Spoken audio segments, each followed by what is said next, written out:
नहमदुहु व नसल्ली अला रसूलिहिल करीम अम्मा बाद फ़अऊज़ु बिल्लाहि मिनश शैतानिर रजीम बिस्मिल्लाहिर रहमानिर रहीम। ऑनलाइन कुरान अकेडमी में तमाम मुअज़्ज़िज़ सामीन को खुश आमदीद। मुअज़्ज़िज़ सामीन, आज हम पढ़ेंगे मर्द और औरत की नमाज में फ़र्क।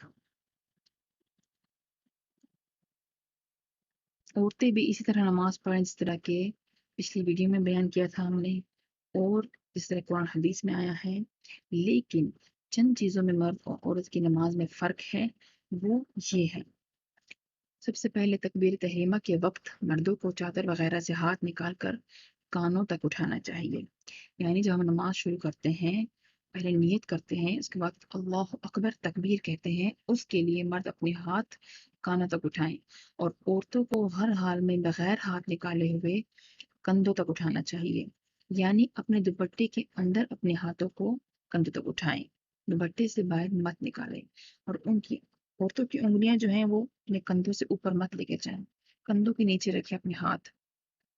और औरतों को हर हाल में बगैर हाथ निकाले हुए कंधों तक उठाना चाहिए।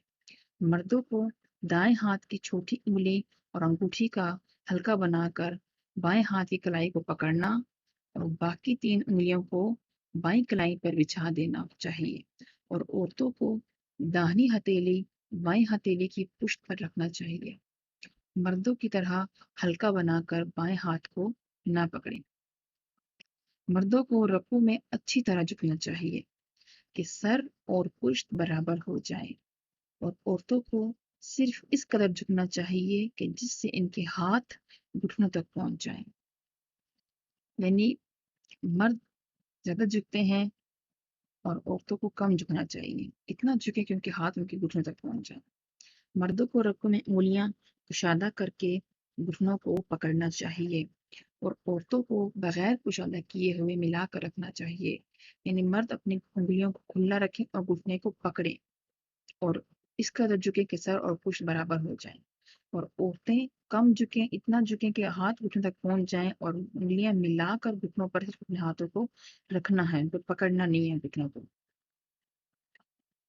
मर्दों को हालत रुकू में कोहनियां पहलू से अलहदा रखनी चाहिए, और औरतों को मिली हुई रखनी चाहिए।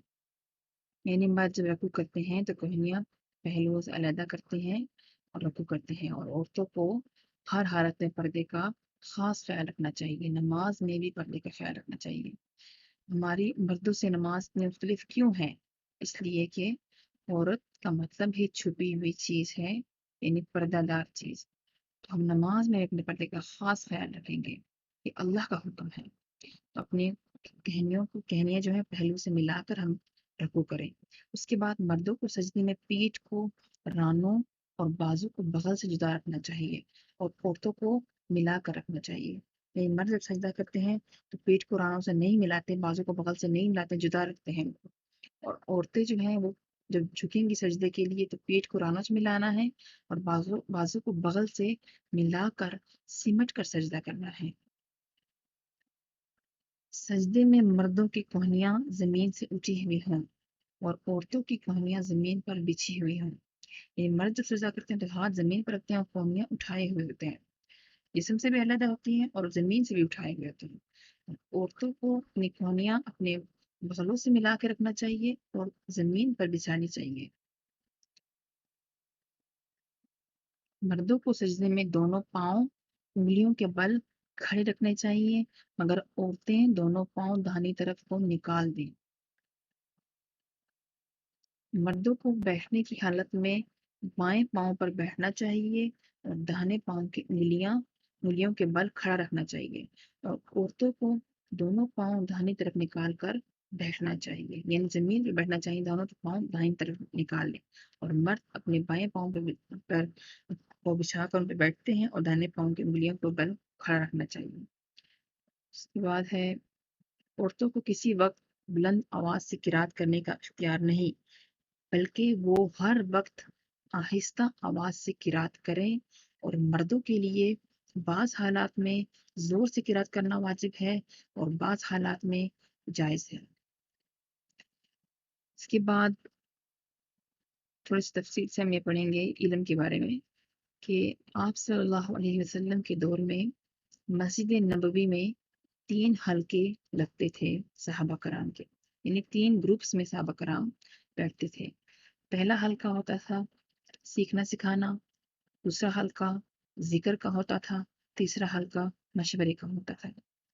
آپ صلی اللہ علیہ وسلم بعض اوقات یعنی اکثر وہ سیکھنے سکھانے والے حلقے میں بیٹھتے تھے، یعنی تعلیم و تعلم، جہاں پر سیکھتے ہیں اور سکھاتے ہیں۔ اللہ تعالیٰ مجھے اور آپ کو علم سیکھنے کی توفیق عطا فرمائے، اس پر عمل کرنے کی توفیق عطا فرمائے اور دوسروں تک اپنا علم پہنچانے کی توفیق عطا فرمائے۔ وآخر دعوانا ان الحمد للہ رب العالمین۔